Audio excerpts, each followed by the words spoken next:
I wish sometimes that some of the subject matter that I talk about is not so heavy. The problem that I have is that as a nation, as a society, we are not prepared to deal with the truth. We're not prepared to deal with really is happening. So what happens is a sense of denial and to avoid confrontation. You know, I look at the 1940 census has been released. Now, 72 years ago. Do you know what 72 years ago mean? Do you know what it means to black people? Do you know what it means to my family? Now, this is personal. What it means to my family. You know, my mother was born in 1930. So, she knows about the Depression because it was in 1929 when the markets fell.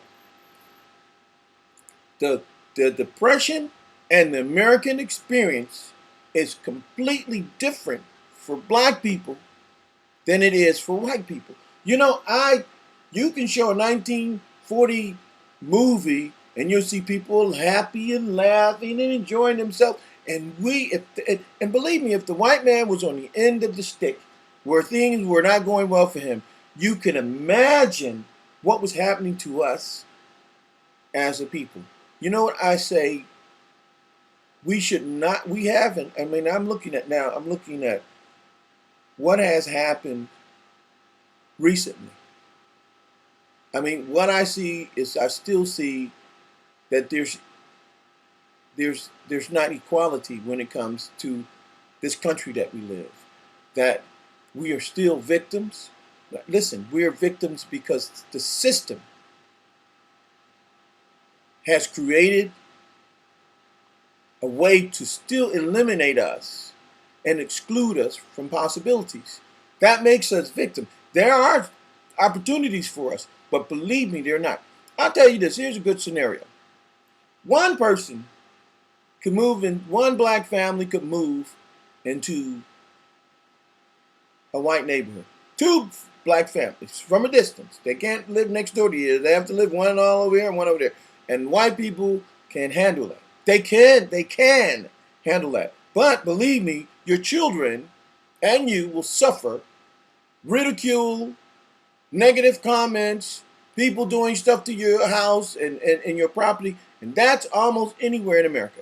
If you have five families move into a white neighborhood, then the for sale signs go up. Because that's too many of us to deal with. They don't want, you know, it's still segregation, but what it is that it's personalized now. But it's still segregating. When black people move in, white people move out. We already know that. I have some pictures. You'll see the pictures in front of this piece.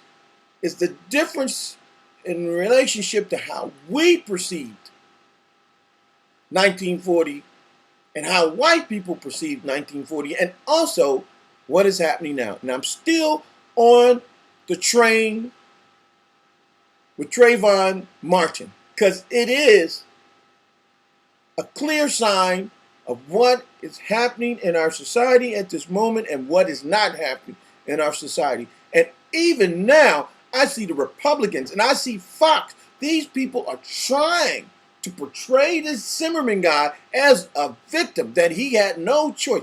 There is no way, I'm going to say this again, there would be no way that if I had shot, as a black man, shot a skinny 17-year-old white boy who played football, who went to school, who just went to the store to get his mother something. Can you imagine? I'm living in a neighborhood and I see a white person in the neighborhood and I say, he's a suspicious character in the neighborhood because he's white. Can you imagine me saying that to a police officer, to anybody? Could you imagine me saying it was a white guy? He looked suspicious because he was wearing a hoodie and a pair of white sneakers. Can you imagine that? How ridiculous they would take this? And it's amazing. It's amazing that they're trying to portray. I mean, and you know, like you said, they were saying this. See, I'm going too long. They were saying that on the East Coast and the West Coast, basically we are fighting to say, why is this guy locked up? And in the Midwest, people are taking the other approach. But this is our country. Listen, the same Republicans who now are the grandchildren and the children of these people who lynched us, who beat us, who burned us, who raped us, who locked us up, who murdered us. They're the same people who are trying to keep this kind of society alive. And it is. And you can deny it if you want to, but it is. This crime that has been committed against a group of people. I mean, us.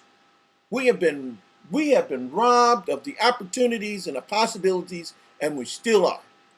To the point to where, can you imagine that someone could do something as horrendous as what this man did to this young boy, and still sit comfortably in his house or in someone's house without no police, no fear of the police? That this is ridiculous. Now, I know I digress, but still, I wanted to say this about the census because when I went to the page, they showed this happy face, and I was like saying, that's not the face of black people. That's not what my grandparents knew. This is not what my father and my mother knew. That's to live in a black neighborhood was the greatest thing in the world because we were somewhat safe. Quote, somewhat safe than living amongst them. All right. No, I'm not a racist, and I don't dislike black people, and my family's Creole, and I have white friends, and I live in a white environment where almost everybody who around me is white, and it has nothing to do with this. It has to do with the truth and the mentality of the individuals who created and who are still trying to keep this madness alive. Curtis Darby, signing out. Take care.